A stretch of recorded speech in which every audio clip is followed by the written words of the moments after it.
قاری زید صاحب حافظہullah، آپ کی وساطت سے اور سوشل میڈیا کی وساطت سے ماں نسیم صاحب نے جو ویڈیو وغیرہ بھیجا ہے اس سے سیلاب کی سنگین صورتحال کا دلدوز منظرنامہ دیکھنے کو ملا۔ اللہ تعالیٰ اس پریشانی کی گھڑی میں اہلیہ نے بھی جوارہ اس کے اطراف سب کی حفاظت فرمائے، مدد فرمائے۔ مفتی حبیب صاحب کا مدرسہ بھی میں نے سوشل میڈیا کے ذریعے سے دیکھا، چہار جانب پانی میں گرا ہوا ایک جزیرہ نما عمارت نظر آ رہی ہے۔ اللہ تعالیٰ ان کے اساتذہ اور طلبہ کی ہر طرح حفاظت فرمائے، مدد فرمائے۔ میں سمجھتا ہوں کہ آپ کے ذریعے سے جہاں تک ممکن ہو احباب کو، مخیرین کو، مخلصین کو اس پریشانی کی گھڑی میں مدارس، مساجد اور دیگر پریشان حال لوگوں کی نصرت اور معاونت کے لیے لوگوں کو آگے آنا چاہیے اور آگے آنے کی ترغیب و تلقین کرنی چاہیے اور خود بھی پیش رفت کرنی چاہیے۔ اللہ تعالیٰ اس پریشانی میں ہر طرح مدد فرمائے، نصرت فرمائے۔ جہاں تک ممکن ہو اپنے احباب کو بھی فون کر کے متوجہ کرائیے۔ اللہ تعالیٰ اس پریشانی سے نجات عطا فرمائے اور یہ ظاہراً جو دشواری پریشانی ہے اللہ اس کو بڑے انعام کا ذریعہ بنا دے۔ بسم اللہ الرحمن الرحیم۔ مخلص و محترم حضرات علماء کرام اور ائمہ اعظام، شہر وجوارہ کے دانشوران اور ملت کے بہی خواہان،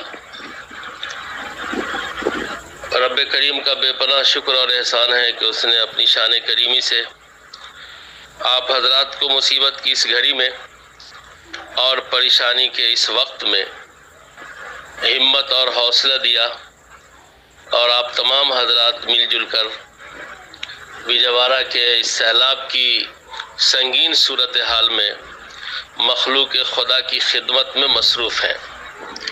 خصوصاً حضرت مولانا مفتی یوسف صاحب دامت برکاتہ العالیہ جو بڑی خاموشی کے ساتھ وجوارہ کے اطراف و اکناف میں جہاں تک پہنچنا بڑا مشکل ہے وہ خدمت پر مامور ہیں، اور حضرت مولانا حسین صاحب جو جمعیت علماء کے ذمہ دار ہیں اور بہت سرگرم، فعال، متحرک انسان ہیں، اور اپنی پوری ٹیم کے ساتھ وہ شہر وجوارہ کے ضرورت مند اور سیلاب سے متاثرین کے درمیان راحت رسانی، خوراک، پانی اور دیگر چیزیں پہنچانے میں مصروف ہیں۔ اس کے علاوہ جو مجھے اطلاع ملی ہے کہ ذاتی طور پر اور دیگر تنظیمیں جیسے جماعت اسلامی ہے یا اور بھی تنظیمیں ہیں، وہ سب مل کر کے الحمدللہ اس پریشانی کی گھڑی میں کھڑی ہے۔ سچی بات یہ ہے کہ سب سے اچھا انسان وہ ہے جو نفع بخش ہو۔ نبی رحمت صلی اللہ علیہ وسلم نے یہی بات فرمائی ہے، خیر الناس من ينفع الناس۔ اچھے انسان ہونے کا ایڈریس اور پتہ رسول اللہ صلی اللہ علیہ وسلم نے یہی دیا ہے کہ جو لوگوں کو نفع پہنچائے وہ سب سے بہتر انسان ہے اور بہتر عمل بھی ہے۔ اسی لیے بعض عارفین نے لکھا ہے کہ نفل پڑھنے سے زیادہ ثواب ہے مہمانوں کی مہمان نوازی میں، اس لیے کہ اس میں میزبان کو مخاطب کے لیے قربانی دینی پڑتی ہے، خدمت کرنی پڑتی ہے۔ میں اس وقت آپ تمام حضرات کی پریشانی میں کے غم میں شریک ہوں اور اپنے ادارے میں، ادارہ سبیل الشریعہ میں طلبہ اساتذہ سے دعاؤں کا اہتمام کراتا ہوں، خود بھی کرتا ہوں۔